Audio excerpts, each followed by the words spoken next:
Entonces, hoy vamos a ver cómo vamos a abordar al paciente en trauma, obviamente un trauma grave, que comprometa potencialmente la vida del paciente. Entonces, cuando hablamos de trauma, todos los escenarios son diferentes. Todos los escenarios son diferentes, ¿cierto? Tenemos trauma automovilístico, que es el pan de cada día en esta ciudad. Sobre todo los incendiarios de motocicletas, esto es impresionante. Los casos de traumatismo en moto y de muertos en accidente de moto. Moto contra carro, moto contra poste, moto contra separador, moto contra peatón. Es una vaina loca lo que se vive en esta ciudad. Realmente las cifras yo no sé cuál será, pero es impresionante. Ahora que estamos volviendo a la violencia, el trauma bélico se ha incrementado también. Entonces nos llegan soldaditos, nos llegan poquitas personas que probablemente vengan para atención de trauma. Esto es frecuente también en nuestra zona, los viejitos que se caen. La tumba de los viejitos es la cadera, la cadera, el fémur, y las caídas son lo que finalmente terminan comprometiendo a los pacientes de adultos mayores. El trauma deportivo, pues realmente es un poco menos, pero sí se han tenido algunos casos eventuales, pero sí se presentan. Casi que siempre el grueso va a ser eso: trauma automóvil y trauma en los pacientes adultos mayores. Entonces, ¿qué es la guía ATLS? Es una guía que diseñó un médico porque a un médico le pasó un accidente.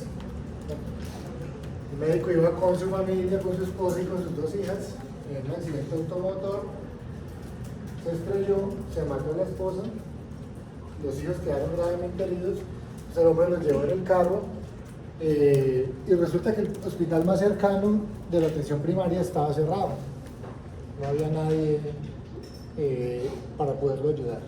Finalmente pudieron ir a otro hospital y ahí sí los atendieron, pero pues una atención primaria muy básica. Entonces, ¿qué es lo que decía él? Cuando puedo brindar una mejor atención en el campo de recursos limitados para que mis hijos y yo recibamos en la instalación primaria, hay algo mal en el sistema y el sistema debe cambiarse. Entonces, a partir de eso, de esa frase y lo que le pasó a él, se habló con otro cirujano, empezaron a trabajar de eso y las guías se empezaron a gestionar las guías. Eso fue en los años 50.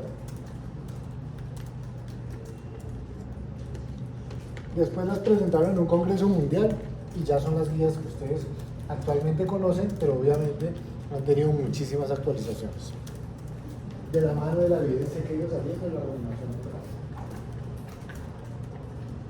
Esta es la distribución trimodal del trauma. Puede que les pregunte eso en el parcial.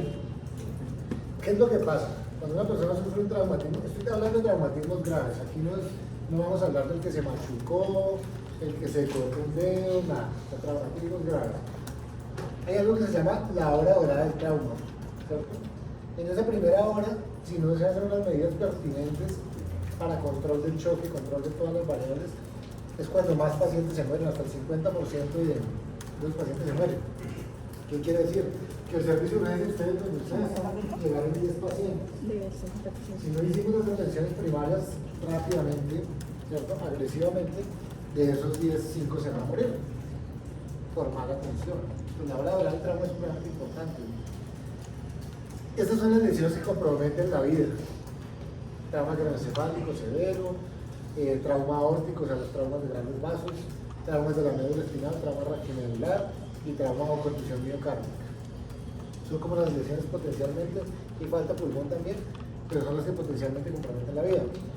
Luego pues ya evaluamos al paso de una hora los otros tipos de traumas que pueden comprometer la vida, que dan un poco de espera, pero que hay que atenderlo rápidamente: hematoma subdural, epidural, hemoneumotórax, trauma de abdomen, fractura de pelvis, fractura de huesos largos, ¿cierto? Tuvimos este lapso de tiempo, hasta 3 horas, para manejar eso. Si manejamos esas patologías del paciente, vamos bajando la mortalidad a medida que va pasando el tiempo. Hay una serie de pacientes que tardíamente, en la segunda o la cuarta semana, desarrollan un síndrome séptico. ¿Por qué? Digamos, operaron el abdomen, se le perforó el intestino, se le perforó el estómago, todo el popó se le regó por la cavidad peritoneal, les hacen una sepsis por una peritonitis, un choque séptico por una peritonitis purulenta, bueno, etcétera, etcétera. Se le infectó el tutor externo, se le infectó la prótesis de la que le pusieron, los tubos atoras, estaba en UCI y terminó con una neumonía asociada a la ventilación mecánica. Entonces un porcentaje de pacientes se van a morir tardíamente, ¿no? Pero llegaron a este punto y se les hizo un manejo y se les hizo un trabajo. Entonces acá es donde debemos concentrar las fuerzas, en esas 3 primeras horas, sobre todo en esa primera hora, controlar la hemorragia y controlar las variables que pueden llevar al paciente a un colapso. Entonces esa es la distribución primordial del trabajo. Evaluación inicial. Entonces en la evaluación inicial yo tengo que prepararme y preparar el escenario, ¿cierto? El escenario puede ser múltiple. Entonces a lo que yo me refiero a preparar el escenario es que yo tengo que llevar mi escenario, o sea, equipos de estabilización de columna cervical, tabla rígida, inmovilizadores, si hay amputaciones tendré que llevar los torniquetes, etc. Todo el manejo que requiere el paciente para que yo lo logre controlar la patología probable que tenga. Está todo lo de bioseguridad porque recuerden que eso, el paciente puede sangrar, le puede caer usted en los ojos y bueno, no sabe. Entonces, en la fase de triage, entonces, hay que mirar, y el triage salió para eso, para clasificar los pacientes graves. ¿Cuál es grave y cuál puede esperar un poco más? Entonces, vamos mirando quién tiene más posibilidades de sobrevivir o quién tiene mayor compromiso, ¿cierto? No se debe sobrepasar la capacidad del hospital. ¿Qué quiere decir eso? Si yo soy un tercer nivel y me llegaron 20 heridos graves de un accidente en un bus y llegan 10 heridos con unas lesiones leves, hombre, ¿cómo los llevan a donde ya estamos colapsados con los pacientes que están muy graves? Entonces tengo que buscar derivar al sitio de atención de más amplia capacidad los más graves y derivar a otra parte los pacientes que requieren otro tipo de atención. Y obviamente si se sobrepasa la capacidad, porque suele suceder, no, yo los traigo acá, no tengo más a dónde llevarlos, punto, y se los tira a uno. Listo, entonces uno tiene que mirar a ver de estos cuales tienen más probabilidad de sobrevivir, y a veces es el que lo voy a trabajar. ¿Cuál es el caso ese? Han llegado pacientes que llegan decapitados, ¿cierto? Entonces hay probabilidad de que no sobreviva nada. Está muerto, no está muerto, tiene... pero llegó otro que tiene amputación de un brazo. Ah, bueno, entonces tenemos que trabajarlos. Entonces uno tiene que ser inteligente y derivar sus recursos. En la revisión primaria tengo que garantizar el ABCDE. ¿Listo? En la A, vía aérea y control cervical. Todo paciente de trauma, muchachos, hasta que no se demuestre lo contrario, tiene lesión de columna cervical. Y manéjenlo como tal ustedes. Asuman que tiene lesión de columna cervical, así no la tenga. Hasta que tenga imágenes, esté ya aquí, no sé qué va a hacer. Ya perdió la unidad.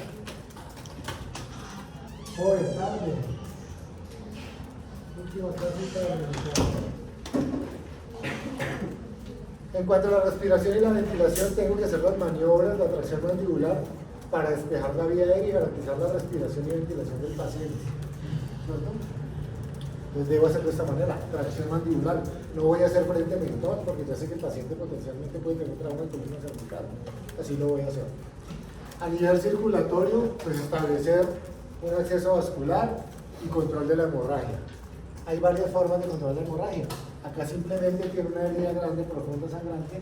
Estamos poniendo una compresa y haciendo presión continua sobre ese sitio de sangrado. Hay varias formas de controlar la hemorragia, ahorita más adelante los vamos a ver. En la D, el déficit neurológico.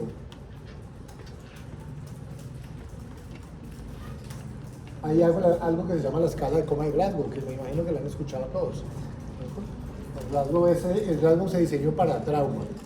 Cuando a mí me da como risa cuando calculan Glasgow en un paciente con una ACV. Para ese hay otro tipo de evaluación. Ya que una evaluación neurológica distinta. El Glasgow es para trauma, punto. ¿Listo? Así fue que se diseñó el estudio. En el déficit neurológico tengo que evaluar Glasgow. Si el paciente está consciente, pero no mueve las extremidades, tengo que evaluar si el paciente puede entrar a la raquimedular. Rápidamente entrar a la raquimedular.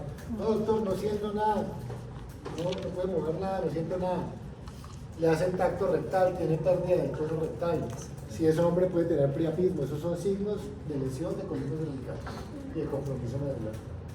¿Vale? Entonces hay que hacer esa evaluación. En la E, exposición y control de la temperatura. Debo empelotar el paciente de trauma. Movilizándolo en bloque, debo revisarle los pies, la espalda, la pelvis, el tórax por detrás de la cabeza, porque puede haber heridas que yo no estoy viendo. ¿Cierto? El control de la temperatura, debo calentar al paciente. O sea, lo empeloto, pero no es que lo tengas en la sala de reanimación en pelote, no, lo empelotero, lo hice rápido, lo cubro con cobijas o con una manta térmica. ¿Listo?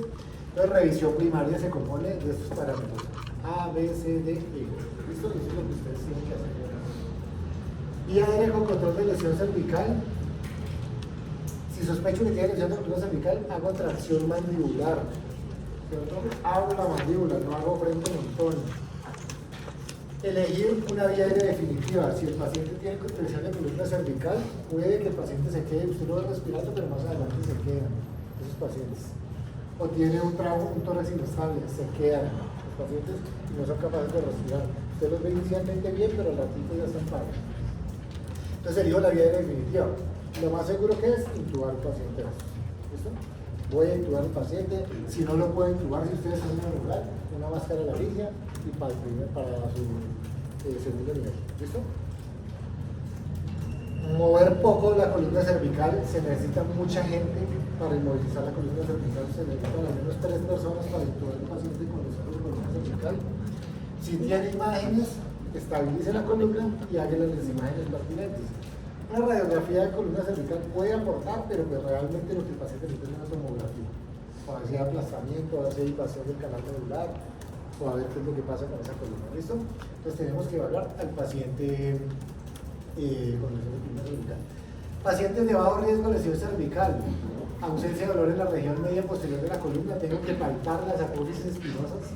Cuando el paciente tiene fracturas o les duele, cuando uno los palpa, duele muchísimo. Que no haya déficit neurológico focal, un paciente que mueve todas sus extremidades, le siente perfectamente cuando lo toco. Bueno, que hay un estado de alerta normal, que no hay evidencia de intoxicaciones, que no hay lesiones dolorosas aparentes. Entonces el paciente no va a requerir de manera urgente una imagen de algún tipo. ¿Qué pacientes que van a tener pues, lesión de columna cervical con mecanismos de alto impacto? Si hubo muerto en la escena, si tuvieron que hacer extricación. ¿Saben qué es extricación? Extricación es cuando cogen las tijeras los bomberos, que son neumáticas, y cortan los carros para poder sacar la gente. Es una extricación. Parten, rompen las puertas para sacar la gente. Quedan atrapadas, las personas quedan atrapadas. O que hubo muerto en la escena, o que el man iba en la moto cayó aquí y el paciente cayó por allá como a los 15 metros. Eso es un trauma de alto impacto. ¿Listo? Entonces tenemos que ver, todas esas cosas son supremamente importantes. Y ustedes cuando hacen la atención primaria, eso es clave. Ustedes tienen que preguntar y darle esa información a un información que el paciente sabe. No, pues que se murieron 3. Porque ya saben que puede haber lesiones de grandes vasos, lesiones inoperativas, porque el trauma fue de alto impacto. Entonces el paciente sí le vamos a hacer imágenes, obviamente. Collarines cervicales, esto no se debe hacer, no se debe empezar a bombolear para los lados y para adelante y para atrás la columna cervical. Se agarra firmemente la columna y vamos a protegerle la columna cervical al paciente. ¿Cómo? Con un collar cervical rígido. Esto les voy a mostrar. Esto es un collar cervical rígido, ¿cierto? Se sostiene fijamente alineada la columna, se mete por la parte posterior del cuello, la parte posterior del collar cervical, y en la parte de adelante se fija bien, que quede firme, que quede fuerte eso. ¿Listo? Que no se empiece a mover. Porque si le estamos la superficie recta. Hay que poner la tabla de trauma, moverle el bloque y se pone la tabla de trauma. Ejemplos de collarines cervicales son todos estos. Está el collar blando, que esto no sirve para nada. Esto no inmoviliza absolutamente nada, es como para dormir en los aviones, digo yo. Eso no sirve. El semirrígido, que es el collar de Thomas, sí es un poco más rígido, sí protege.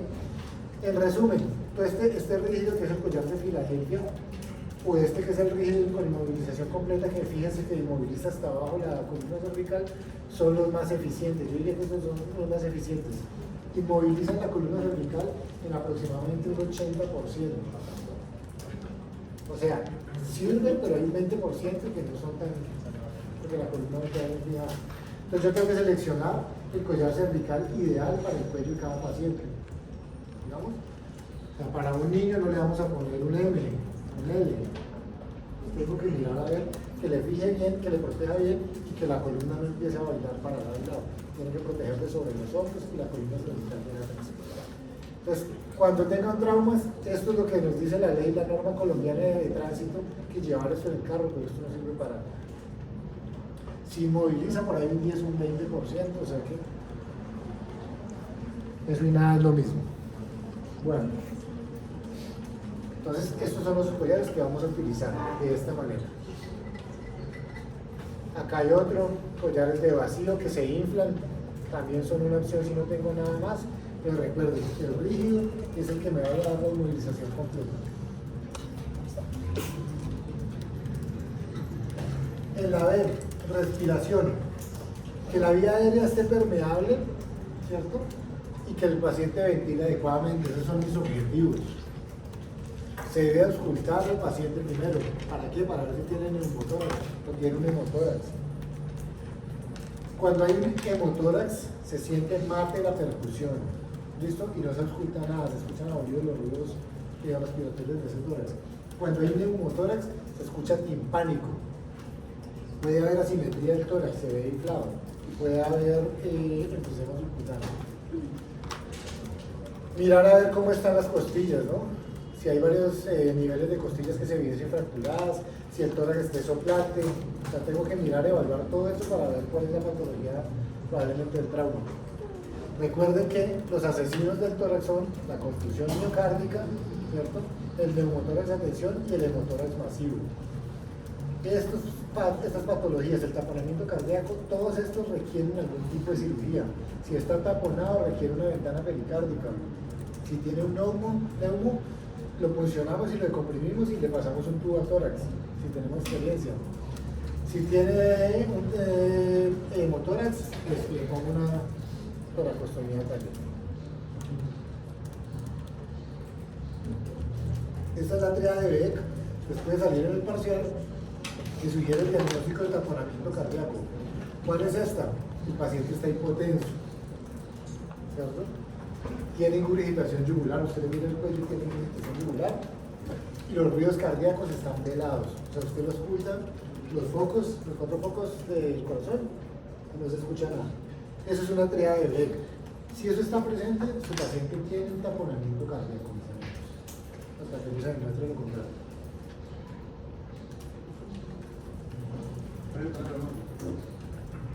Tríada de Beck. ¿Listo? Okay.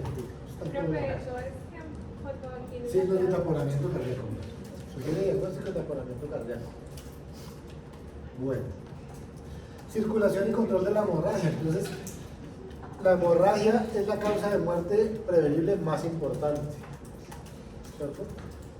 Se puede hipotensar el paciente por hipovolemia, que es una de las primeras causas. Se debe identificar la hemorragia externa y controlarla haciendo cualquiera de estos parámetros. Presión con las manos, ¿cierto?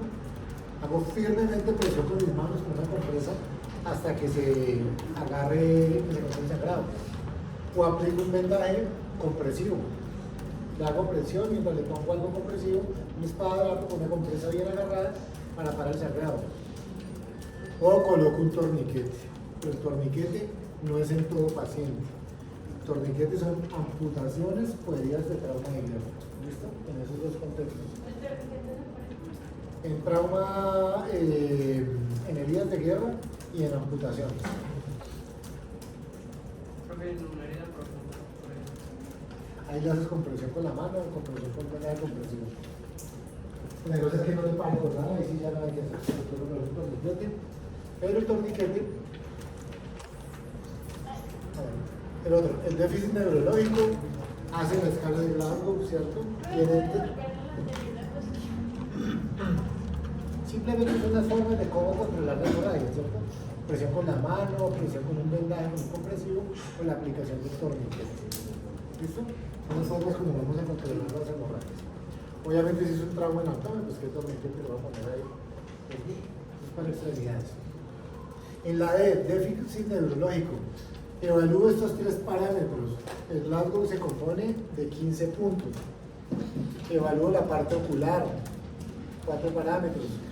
La parte verbal, cómo habla el paciente, si está confuso, si no habla, etcétera, etcétera. La parte motora, si retira, si comprende y obedece órdenes. Entonces, determinando cada uno de estos parámetros, de estos 3 aspectos, me da un puntaje.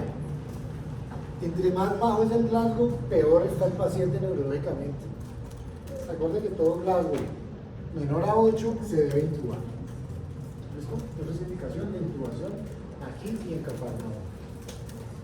Entonces calculo el Glasgow, eso ya están todos los apps, eso es súper sencillo de calcular rápido, lo calculo rápido, y hay que estar en el paciente que llegó consciente, pero pues es dolor con aguditis, hay que estar evaluando el Glasgow por lo menos cada hora para que no se vaya a deteriorar. Exposición, cortar la ropa con tijeras de trauma.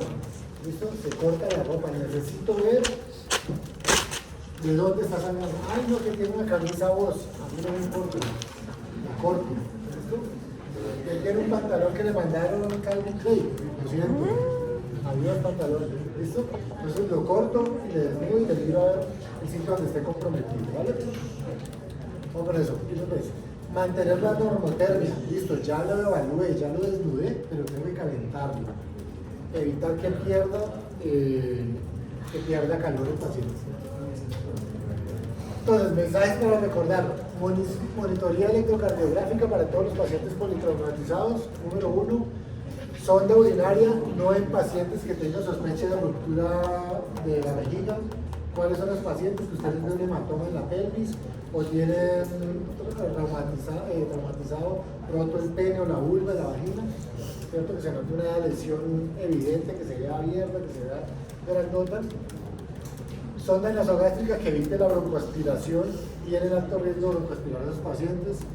Monitoreo es la mejor evaluar al paciente y ver lo que se le hace si se le sirva, ¿no? Rayos X y estudios diagnósticos no deben retrasar la reanimación del paciente. ¿Qué quiere decir eso? Primero lo estabilizo y después si lo llevo a hacerle imágenes. Ahora tenemos que en trauma hacer algo que se llama un fase extendido, que es lo que hacemos con ecografía nosotros, el fase extendido, para evaluar si hay lesiones en el tórax, lesiones en el abdomen, líquido libre, que requiere el paciente cirugía. Bueno, entonces los rayos X no deben retrasar la reanimación del paciente. Revisión secundaria. Esos son los mensajes que le doy, pero pues eso no está en todo lado, muchachos. No se enreden a copiar tanto eso.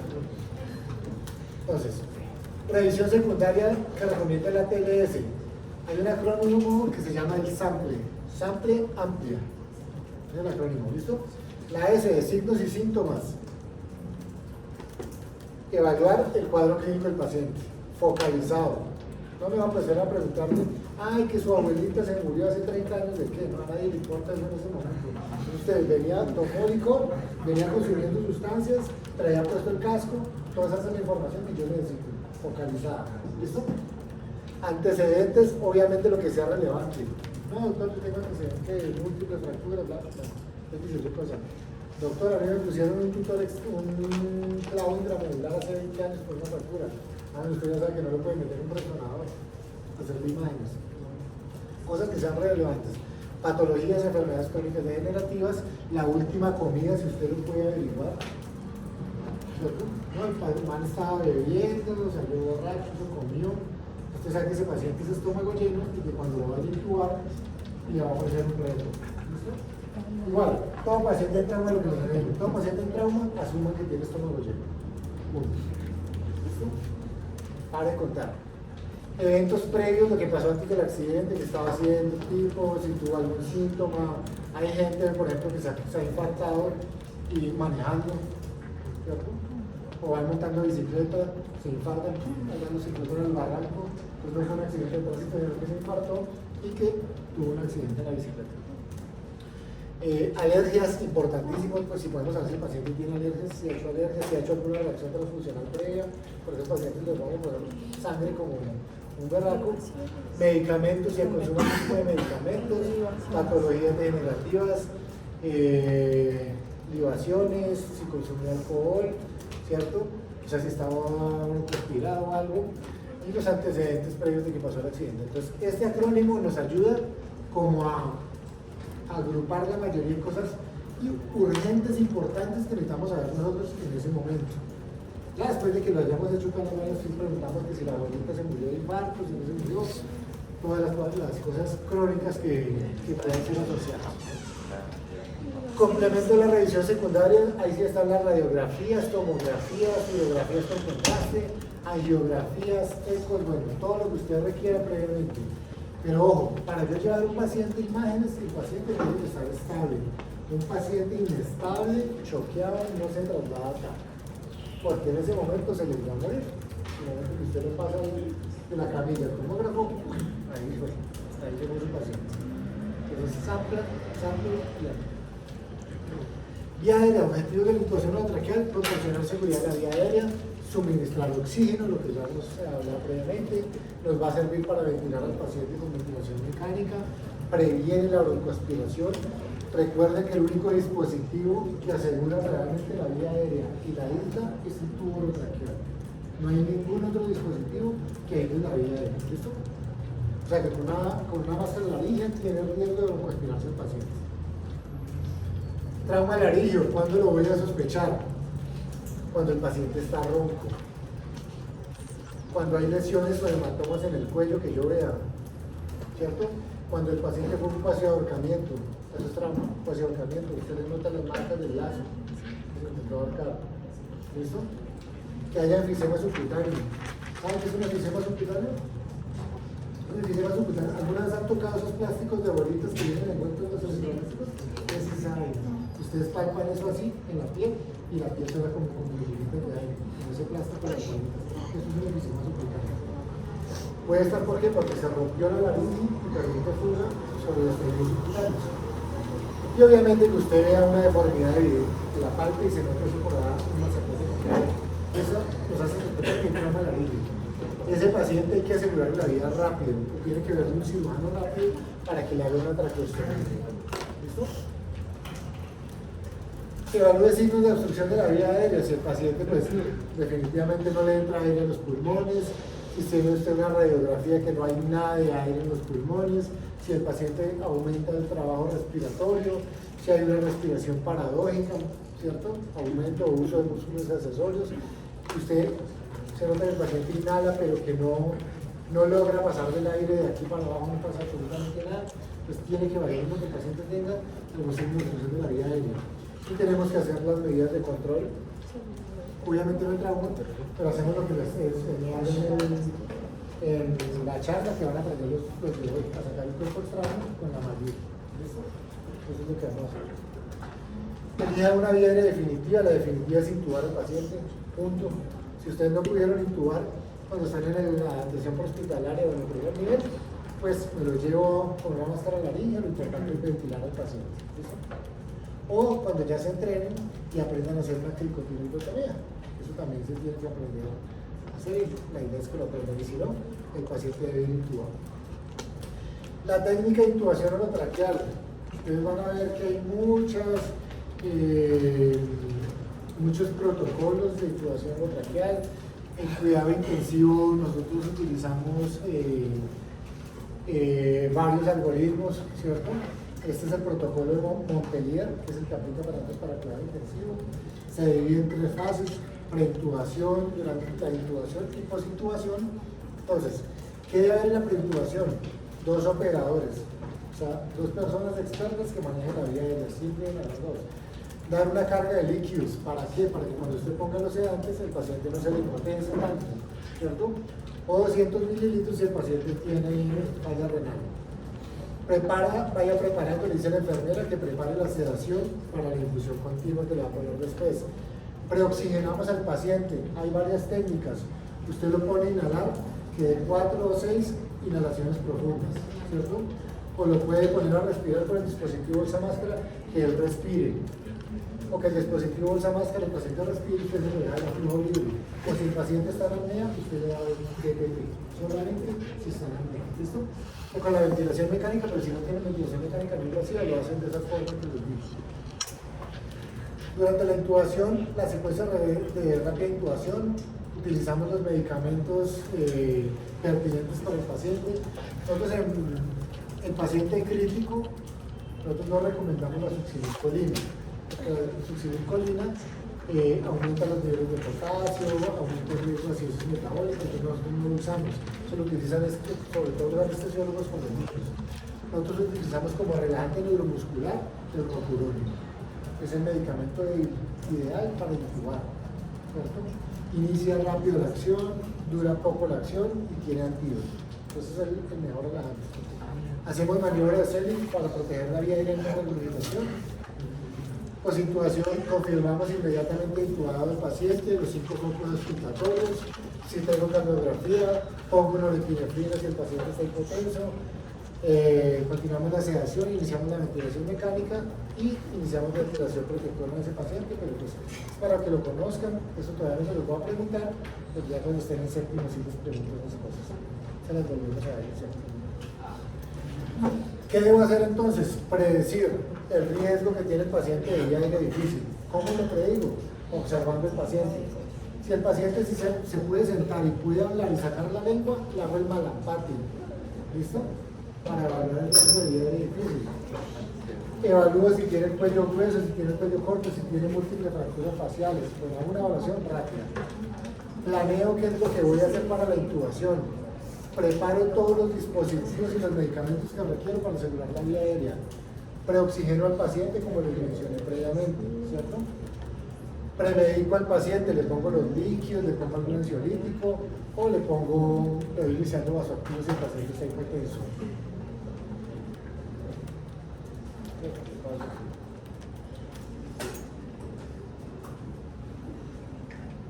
Bueno, predictores de la vía aérea difícil entonces. Para oxigenación difícil hay un acrónimo que es el GOMA-A, la G de gasto cardíaco bajo, el paciente que está hipotenso. El tercer se considera vía aérea difícil, ¿por qué? Porque usted al sedarlo lo va a colapsar hemodinámicamente más.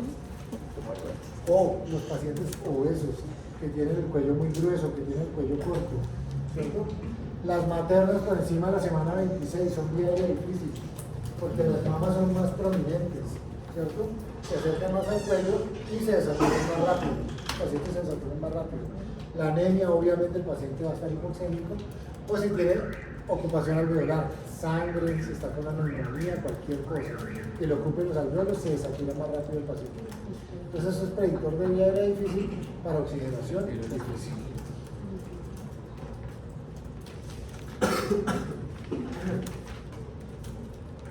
Para la vía aérea, una evaluación global, pues el malampatio, cuando lo puede hacer, pero el malampatio obviamente el paciente que está inconsciente no se lo puede hacer. Si el paciente tiene historia de apnea obstructiva del sueño, si la columna cervical está con movilidad reducida, intubar un paciente con un collar cervical es muy difícil, no es tan fácil, pero requiere por lo menos 3 operadores. Apertura oral reducida, esos pacientes que son boquichiquitos y no pueden abrir la boca casi, ¿cierto? Menos de 3 centímetros, son vía aérea difícil. Pacientes que estén en coma, que estén hipoxémicos severos y no sean anestesiólogos de un puntaje. Todo esto se suma y si el puntaje da mayor a 6, la vía aérea es difícil.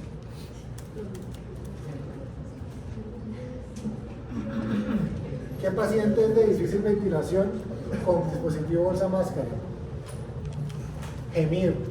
G, cuello grueso, obeso obstruido, los pacientes edéntulos, o sea que no tienen ni un solo diente. Esos pacientes viejitos son difíciles de ventilar, pero no imposibles. ¿Listo?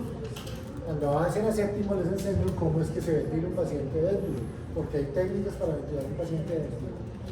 M, mal sello, esos pacientes barbados que tienen la barba muy grandota son difíciles de ventilar, porque el dispositivo bolsa máscara fuga. ¿Listo? Usted pone la máscara y por la barba fuga, pero también hay técnicas para ponerlo. Chicas, por favor, bajen el volumen porque ya vienen hablando hace mucho tiempo y están distrayendo la clase. Entonces, si no les interesa esto, pueden salir. ¿Listo? Si no están interesados. Pero no interrumpan la clase porque se pierde la concentración de los demás estudiantes. ¿Vale? Pues tórax que es inelástico, que es rígido. ¿Cuál es ese paciente? El paciente que usted se puso a sedarlo, le puso el fentanil y hizo un tórax leñoso. ¿Tórax leñoso qué es? Que el tórax se pone rígido, ¿cierto? Le pusieron demasiado rápido el fentanil, hay que ponerlo despacio para que no pase eso, porque es una complicación médica, eso es una iatrogenia. ¿vale? Entonces, ¿usted qué pasa? Usted ventila al paciente, pero el tórax no expande. ¿Por qué? Porque si no es un tórax. El paciente que esté con ronquido, con apnea obstructiva del sueño, ese paciente es difícil. Ventilación difícil con dispositivos supraglóticos, el acrónimo es raro. Restricción a la apertura oral, volvemos a los pacientes que casi no abren la boca, que tengan alteración en la vía aérea. Hay pacientes que llegan, sobre todo los accidentes en moto, de esos cascos, que utilizan los cascos que solamente protegen la parte del cráneo y la calota y no protegen la cara, a veces llegan con estallido en la mandíbula. Esos casos son difíciles de intubar. Le toca a usted estar aspirando con una gasita tratando de controlar el sangrado y tratar de meter el laringo por ahí por donde pueda para poder intubar. Eso es terrible. A mí me tocó un caso una vez, un militar venía bajando el avión, venía con esos cascos que les estoy diciendo, la mula frenó, el man frenó y se dio en la cara con toda la parte de la plataforma de la mula atrás. No sé si alguno ha visto Depredador, cuando el depredador abre las fauces así para gritar, así estaba la mandíbula del paciente. Y así me llamaron para tener lo que bajar en intubar. Obviamente fue muy complicado, pero lo logré intubar para donde vi que había un hueco, por ahí mandé el tubo y lo logré intubar. Y salió el man y se le pudo arreglar su mandíbula y toda la cosa. Entonces tiene que estar uno preparado para abordar esto y para darle bolas a esto. Porque cuando uno le para bolas a las cosas, es que no aprende y sabe hacer embaradas. Entonces esto es muy importante. La O, obstrucción de la vía aérea. Entonces vamos a tener problemas para ventilar al paciente. Laringoscopia difícil. Este es el reto grandísimo porque el laringoscopio es nuestro mejor amigo cuando vamos a intubar al paciente. Pero también hay dificultades. Marco. M de Malampati 3 o 4, o sea, casi no se ve nada. El aspecto externo de la mandíbula del paciente. La regla 332 es apertura oral, distancia tiromentoniana corta, cuello corto o inmóvil, que el paciente sea obeso o esté obstruido. ¿Listo? Ahí está. Esta es la regla del 332. Interincisivos, o sea, que no abre casi la boca. Que el ioides mentón, la distancia es menor a 2 centímetros, o sea, son pacientes que casi no tienen cuello, que son así. Son difíciles. El tiroides ioides, cierto que no hay una adecuada distancia, entonces fíjense. Cuello cortico, distancia tiromentoniana corta y apertura oral limitada. Esto, meterle una laringoscopia es muy difícil, pero no imposible. Pues si hacemos la preparación, si entendemos y todo, lo podemos manejar. ¿Listo? Pero es ya era difícil. Vía aérea quirúrgica difícil en los pacientes. Corto. C, complicaciones, que el paciente tenga lesiones en el cuello, ¿cierto? Que tenga hematomas grandísimas o que tenga una deformidad tremenda en el cuello, nos puede sugerir que es difícil para que yo haga una cricotiroidectomía o una traqueostomía. Que haya tenido cirugías previas, pacientes que le sacaron la tiroides o que tenían un tumor, que hayan estado irradiados por tumores, ¿cierto? Pacientes obesos, va a ser difícil hacer una vía aérea quirúrgica, que a veces la tienen que hacer una emergencia. Bueno, entonces, ¿qué debemos hacer? En este caso seguimos con la parálisis, ponemos la analgesia, fentanilo es el que vamos a utilizar, tenemos que poner el inductor, propofol, midazolam, ketamina, el himo según el perfil hemodinámico del paciente. Pongo el relajante neuromuscular que es el rocuronio. Si yo les pregunto en el parcial cuál es, ponen rocuronio, ese no es otro. La succinilcolina en críticos no la vamos a usar. ¿Listo? Así la recomiendo en algunas guías. Cuando el paciente ya esté relajado, sedado, yo ya tengo que intubar al paciente. O sea, tengo 1 minuto para asegurar de la vida del paciente y eso es demasiado. Esto rápidamente tengo que intubar.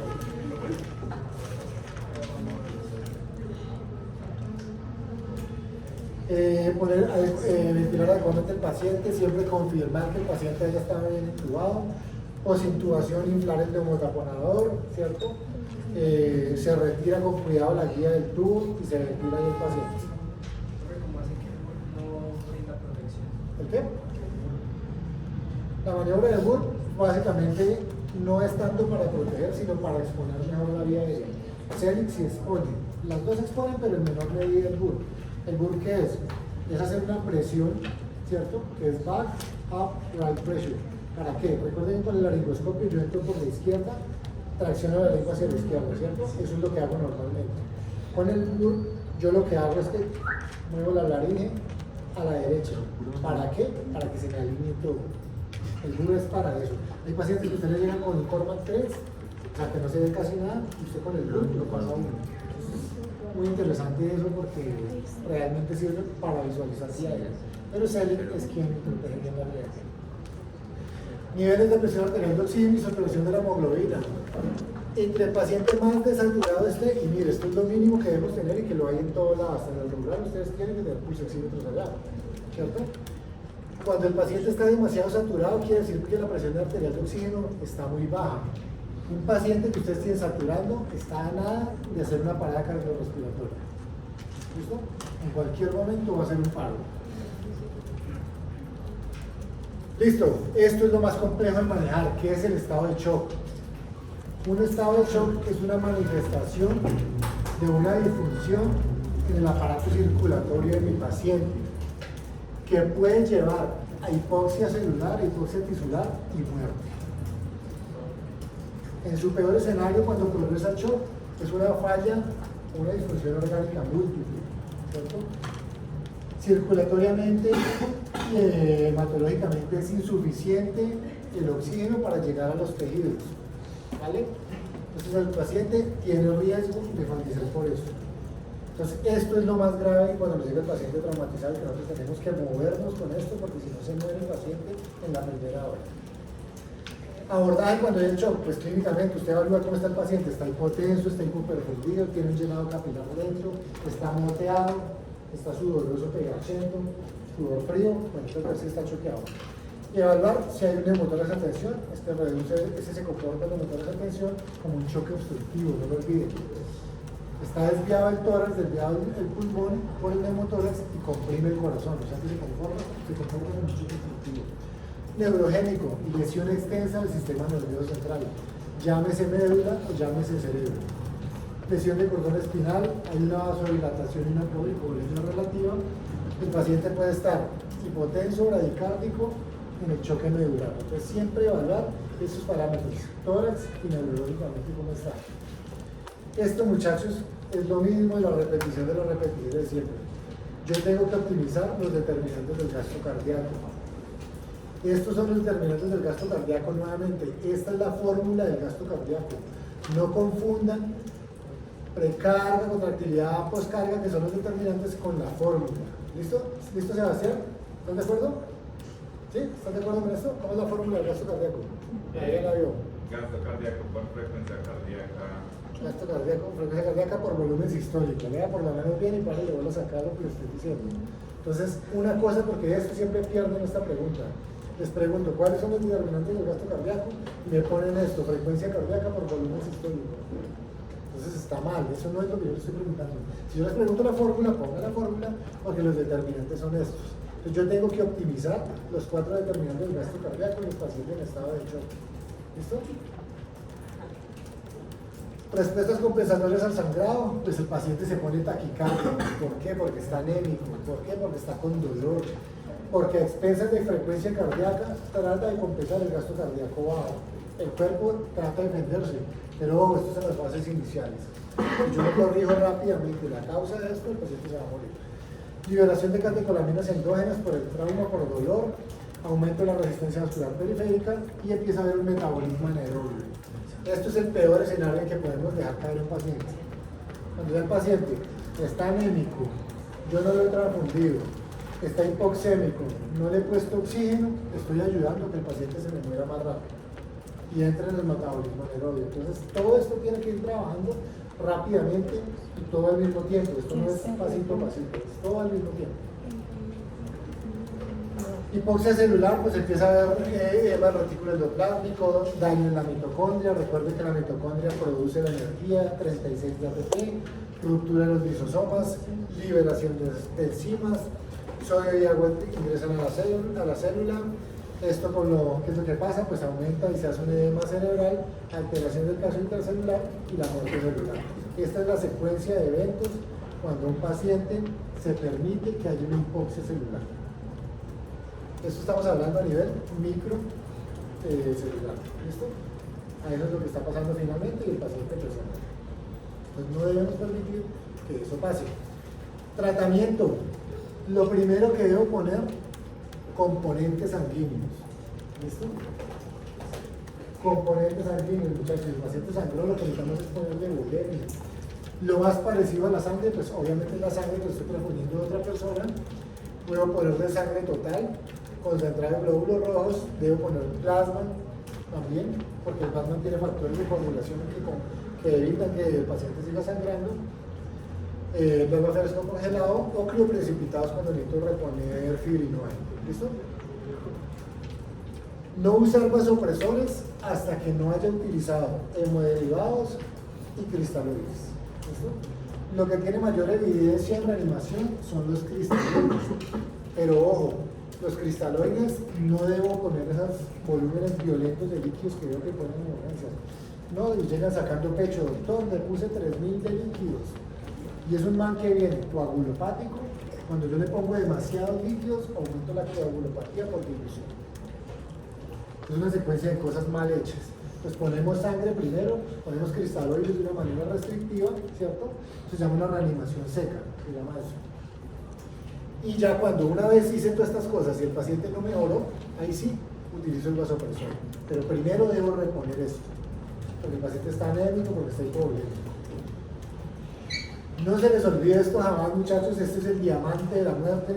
Ustedes casi siempre creo que les saben la triada de la muerte. Yo les voy a enseñar el diamante de la muerte. ¿Listo?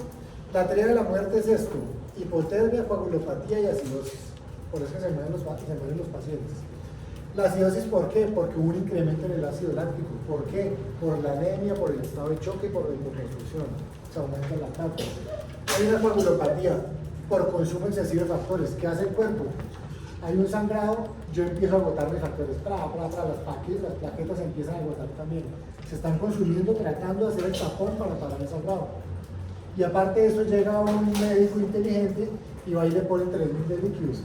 Entonces no solamente ya estaba consumido los factores de coagulación, sino que ahora estoy diluyendo la sangre, o sea que voy a empeorar el sangrado. La hipotermia, paciente que no se calienta bien, descenso en el metabolismo, el paciente se pone hipotérmico y se muere. Y la hipocalcemia, resulta que cuando yo le pongo sangre a los pacientes, tengo que poner calcio. ¿Listo? Los contenidos hemáticos que trasfondo depletan los niveles de calcio. Entonces, al depletar los niveles de calcio, el paciente entra en un riesgo de un colapso, de una arritmia cardíaca. Entonces, todo eso es una secuencia de cosas. Y este es el diamante de la muerte. Ahí es donde yo tengo que trabajar. Controlar la hipocalcemia, evitar la acidosis, evitar la coagulopatía y mantener caliente al paciente. Si ustedes hacen esto, muchachos, se los juro que su paciente va a sobrevivir. Si se concentran en esto. Bueno. Evaluación inicial, reconocer, entonces si el paciente está taquicárdico, si está hiperfundido, si la presión de pulso está baja, si la frecuencia respiratoria está comprometida también. Estos son los valores. En niños se los traje solamente para mostrarles, pero yo no les voy a preguntar absolutamente nada de niños. Infantes, la frecuencia cardíaca, taquicardia mayor a 160, en preescolares mayor a 140, en escolares y pubertad mayor a 120 y en los adultos mayor a 100. O sea que si en el examen les sale a ustedes, taquicardia cuando es mayor a 100. ¿Listo? Eso es lo que les podría salir ahí. Establezco el perfil del choque. Esto se lo muestro, no les voy a preguntar esto, pero sí lo vayan conociendo que este es el perfil de choque. Pero este perfil de choque, para poderlo determinar, yo tengo que tener medidas la presión venosa central, el gasto cardíaco, la resistencia vascular periférica y la saturación de oxígeno venosa. Yo teniendo todos estos parámetros de monitoría que estos hacen cuidado intensivo, me puede ayudar a determinar según el perfil en dónde está el paciente, ¿cierto? ¿Qué tipo de choque tiene mi paciente? Esta es la clasificación de choque hemorrágico. Estas tablas están en todo lado, estas las encuentran en Google. Se divide en 3 clases, ¿cierto?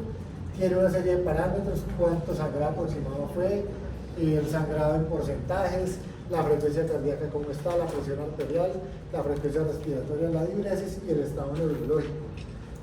Entre más de estos parámetros yo tenga alterados, mayor es la pérdida de sangre y mayor es el compromiso del paciente. Cuando usted paciente, casi siempre los pacientes graves nos llegan acá en este estadio, 3 y 4, clase 3 y 4, entonces usted ya ha perdido 2000 cc de sangre. ¿Cuánto es la bulimia? Yo sé, el paciente normal, cualquiera que lo está haciendo. ¿Cuánto es la bulimia? más o menos entre 5.5 y 6 litros, ¿cierto? Entonces, imagínense, cuando está en clase 4, perdón, perdió más de la mitad de la volemia. O sea, está a punto de examinarse el paciente. Examinarse es que se le salió toda la sangre y se murió por sangrado, una hemorragia. Entonces, la clasificación de choque, esa sí se la debe saber porque de pronto yo les pregunto en el parcial, les hago un casito clínico pequeño y les pregunto eso. Entonces, con estos parámetros, ustedes sí les va a ayudar a determinar en qué punto está el paciente en estado de choque. ¿Listo? Esa tabla está en todos los. En Google la pueden encontrar ahí. Tratamiento inicial. Gestiono la vía aérea, establezco un acceso vascular y control de la hemorragia, evalúo el déficit neurológico, lo que ya vimos previamente, la exposición, distensión y decompresión gástrica. Cuando yo estoy preoxigenando al paciente, una gran cantidad de aire y se me va para el estómago. El paciente usted lo ve así, ya lo intubó, pero tiene un estómago así. Entonces eso disminuye el retorno venoso, lo que tengo que hacer es pasarle una sonda nasogástrica, dejarla drenaje para que salga todo ese aire que yo le metí. ¿Listo? Colocar una sonda urinaria, recuerde si no hay signos de trauma en esa región. Establezco dos accesos vasculares antecubitales, ¿cierto? Accesos vasculares gruesos, con unos catéteres 14 o 16 y pongo los líquidos que requieran, evaluando pues evitar la dilución. Cuando reemplazo la sangre, hago pruebas cruzadas específicas de sangre tipo O, pongo líquidos calentados si es posible, plasma cristaloides, no ponemos bicarbonato en esos pacientes, ¿listo? Y el calcio sí lo vamos a poner si estamos poniendo sangre. Transfusión masiva, ¿cuándo es? Cuando le he puesto al paciente más de 12 unidades de sangre de concentrado globular en 24 horas del paciente. Y pues obviamente hay unos protocolos en cada institución para transfusión. Eso hay que mirar a ver en el sitio cuando ustedes vayan qué protocolo tienen. Bueno, eso es una imagen que les muestro de un buceo en Santa Marta. Los corales como están de bonitos para que se vayan preparando para sus vacaciones, para que se vayan tranquilos, estudien mucho, ¿cierto? Entonces preguntan, ¿hacemos la otra charlita rápida y se van y descansamos? ¿O qué? ¿O seguimos derecho? O sea, ¿seguimos derecho con la otra charla o descansan 5 minutos y seguimos? 5 minutos. ¿Listo? A ver, 5 minutos.